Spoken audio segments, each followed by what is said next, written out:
লক্ষ্মীপুর গ্রামের একেবারে শেষ সীমানায় ছোট্ট একটা কুঁড়ে ঘরে এক টুনটুনি তার দুই মিষ্টি ছানাকে নিয়ে বসবাস করত। এবং টুনিদের বাড়ির পেছনের জঙ্গলে এক দুষ্ট লোভী ডাকু রাক্ষস বাস করত। ডাকু রাক্ষসটি সব সময় ক্ষুধার্ত থাকত এবং জঙ্গলের সমস্ত পশু পাখি সবাইকে খেয়ে ফেলত। এদিকে টুনি তার ছানাপোনাদের জন্য ঝুড়ি বোঝাই করে ফলমূল নিয়ে তার বাড়ির দিকে চলতে লাগলো এবং টুনটুনিটি মনে মনে বলতে লাগলো, সেই সকালবেলা আমার ছানা দুটোকে ঘরের মধ্যে রেখে এসেছিলাম, তারা এখনো পর্যন্ত কিছু খেতে পারেনি। যাই, তাড়াতাড়ি তাদের জন্য খাবার নিয়ে যাই। খাবারগুলো দেখে টুনির ছানা দুটো খুব খুশি হলো এবং মনের আনন্দে খাবারগুলো খেতে লাগলো।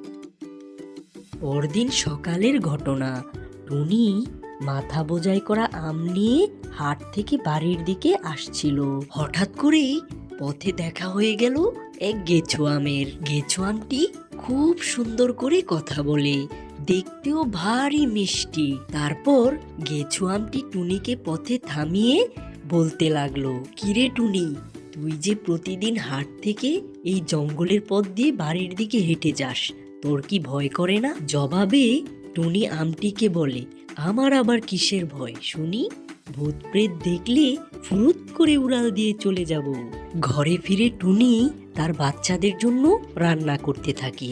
এদিকে টুনির ঘরের চালায় ওই ডাকু রাক্ষসটি ওত পেতে বসে থাকে টুনটুনির ছানা দুটিকে খাবে বলে। টুনটুনি বাড়িতে থাকায় তার ছানাপোনাদের ডাকু রাক্ষসটি কোনো ক্ষতি করতে পারেনি এবং জঙ্গলে ফিরে এসে ডাকু রাক্ষসটি রেগে পায়চালি করতে থাকে এবং ভাবতে থাকে, টুনটুনি বাড়িতে থাকায় আজ তার ছানাপোনাদের খেতে পারেনি, কাল ঠিকই খাবো। যেই ভাবা সেই কাজ।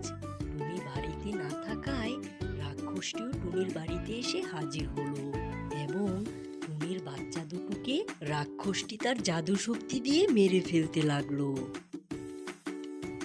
কিছুক্ষণ পর টুনি তার বাসায় ফিরে আসে এবং তার ছানাদের এই অবস্থা দেখে টুনিটি অজর ধারায় কান্না করতে থাকে।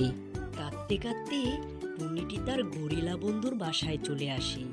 গরিলা বন্ধুটি টুনির কান্না দেখে পাহাড়ের গুহা থেকে বেরিয়ে আসে।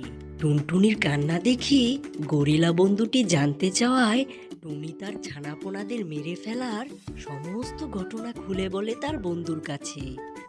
গরিলাটি টুনটুনির দুঃখের কথা শুনে রেগে গিয়ে ওই ডাকু রাক্ষসটিকে চিতা সাজিয়ে চিতার নিচে আগুন জ্বালিয়ে রাক্ষসটিকে পুড়িয়ে মারতে থাকে। ডাকু রাক্ষসটির এই পোড়ানোর দৃশ্য দেখে টুনটুনিটিও খুব আনন্দ পায় এবং তার ছানাপোনাকে মেরে ফেলার প্রতিশোধ হয়ে যায়। আর এভাবেই অনেক দিন পার হয়ে যায়। এদিকে টুনটুনিটিও তার বাসায় আবার ডিম পাড়ে নতুন ছানাপোনার জন্য। আর এভাবেই টুনটুনিটি তার বাসায় সুখে শান্তিতে বসবাস করতে থাকে। তো ছোট্ট বন্ধুরা, গল্পটি তোমাদের কাছে কেমন লাগলো অবশ্যই কমেন্টে জানিও এবং আমাদের এই গল্পের চ্যানেলটি সাবস্ক্রাইব করে দিও।